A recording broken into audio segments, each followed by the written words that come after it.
जय हिंद प्यारे बच्चों। Welcome to Bharatvarsh classes. प्यारे बच्चों, आज हम लोग कक्षा 5 JCERT गणित पाठ पुस्तक प्रारंभ करेंगे और आज हम लोग इसके पाठ 1 ज्यामिति को पढ़ना प्रारंभ करेंगे। प्यारे बच्चों, मैं आपको कक्षा 5 रोचक गणित पाठ पुस्तक के सभी पाठ के प्रश्न उत्तर को करवाऊंगा और एकदम आसान तरीके से करवाऊंगा। आपको ऐसा लगेगा कि आप दूसरे को पढ़ा सकोगे। ठीक है, हमारा टारगेट यह रहेगा, पढ़ो ऐसे कि पढ़ा सको। एकदम एक एक बिंदु को हम डिस्कस करेंगे, कोई भी ऐसी सिंगल चीज़ नहीं होगी जो आपको समझ में नहीं आए।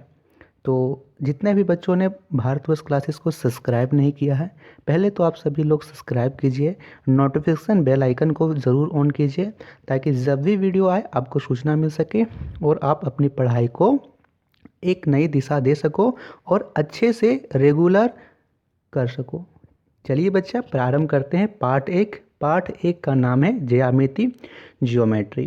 ठीक है, इसके अंतर्गत हम सभी आज पढ़ेंगे बिंदु किसे कहते हैं, रेखा किसे कहते हैं, रेखा खंड किसे कहते हैं और किरण किसे कहते हैं। इन सभी बिंदुओं को हम लोग डिस्कस करेंगे और इनसे संबंधित जितने भी प्रश्न आपके पाठ्य पुस्तक में दिए गए हैं उन सारे प्रश्न उत्तर को हम आज कवर करेंगे। चलिए बच्चा, प्रारंभ करते हैं। आप लोगों से निवेदन है कि आप लोग पेन कॉपी लेके बैठिएगा, मेरे साथ नोट करते चलना है। सबसे पहले आप लोग हेडिंग डालिए ज्यामिति पाठ 1, आपको ऊपर कॉपी में लिख लेना है। फिर यहाँ आप लोग लिखिए बिंदु। क्या लिखिएगा? बिंदु।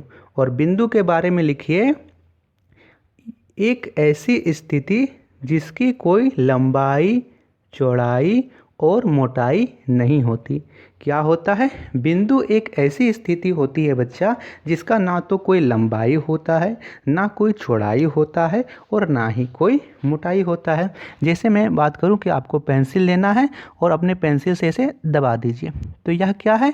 यह एक बिंदु है। क्या इस बिंदु की हम बात करें तो इसकी कोई मोटाई है? नहीं सर। क्या इसकी कोई लंबाई है? नहीं सर। क्या इसकी कोई चौड़ाई है? नहीं सर। तो बिंदु एक ऐसी स्थिति होती है जिसकी ना तो कोई लंबाई होती है, ना ही चौड़ाई होती है और ना ही कोई मोटाई होती है। फिर आगे आप लोग लिखिए रेखा।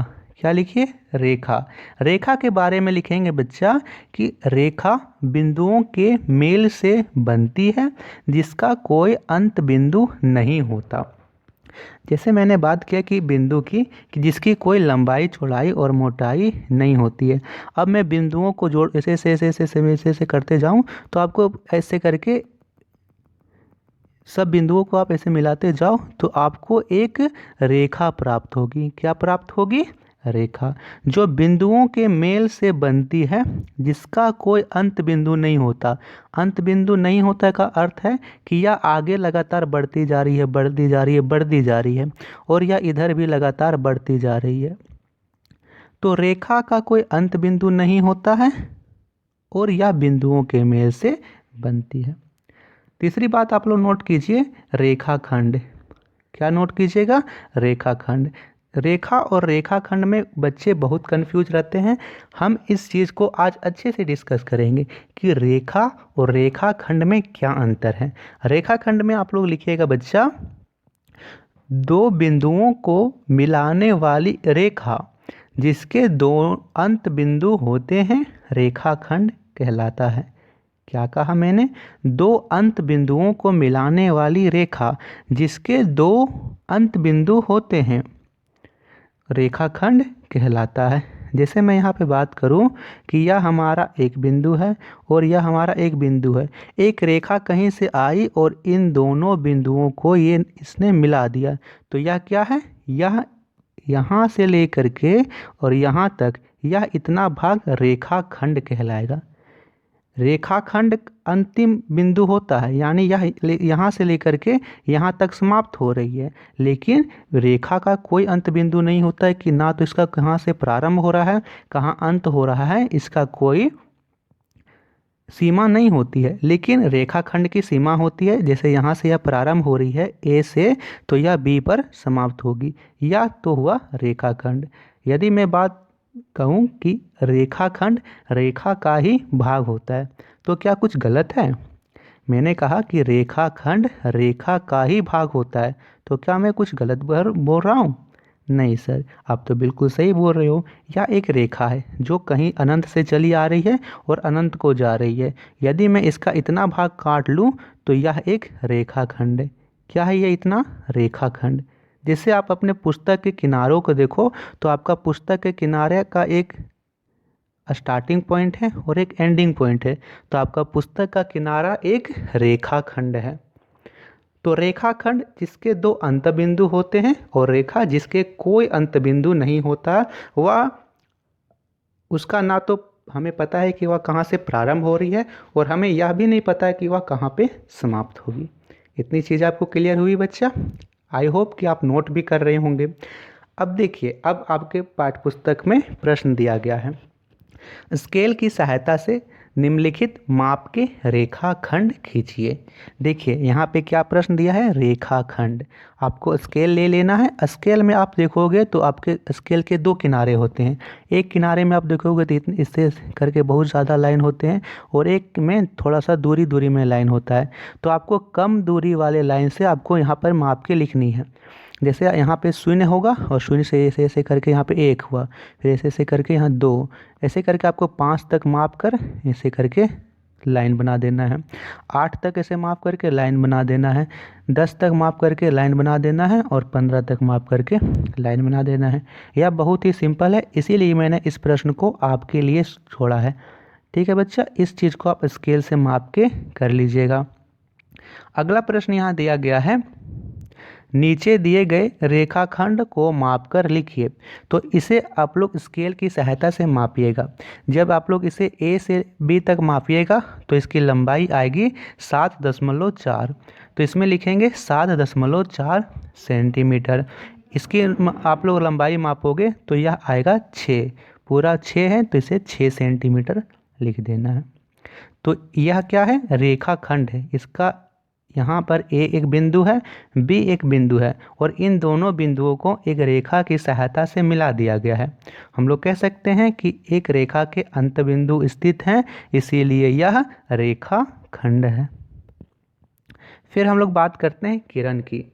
किरण की बात करूं तो इसमें आप लोग लिखोगे, किसी एक बिंदु से प्रारंभ होकर दूर अनंत तक जाने वाली रेखा को किरण कहते हैं।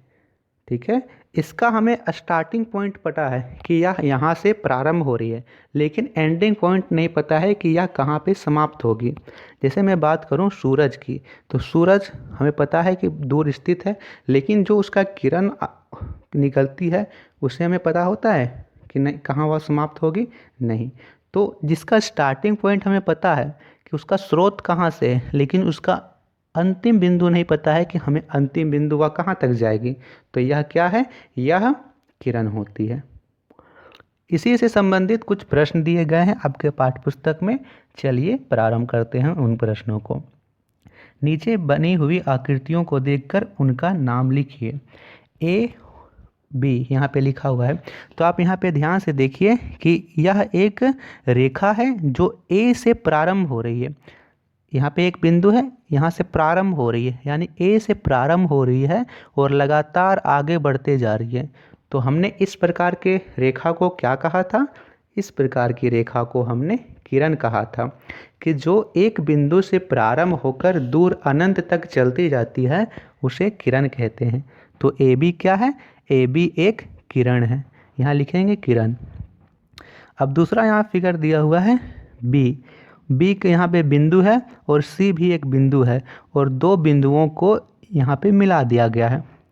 तो हम लोगों ने अभी देखा था बच्चा कि जिसके दोनों ओर अंत बिंदु स्थित हो उसे रेखाखंड कहते हैं। तो यहाँ पर बी और सी यह क्या है? यह एक रेखाखंड है। तो बी सी एक रेखाखंड है।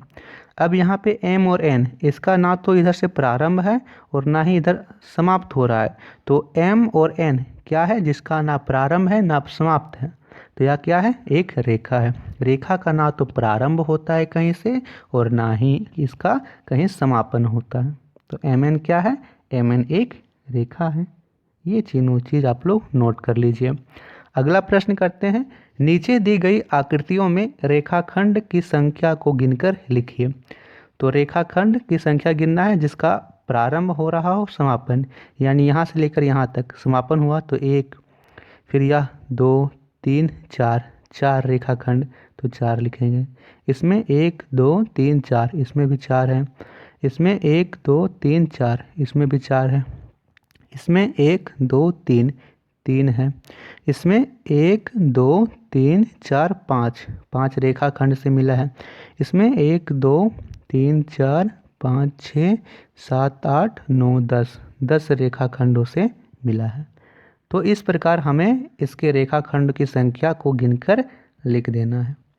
अगला प्रश्न यहाँ पे दिया हुआ है, मिलान कीजिए।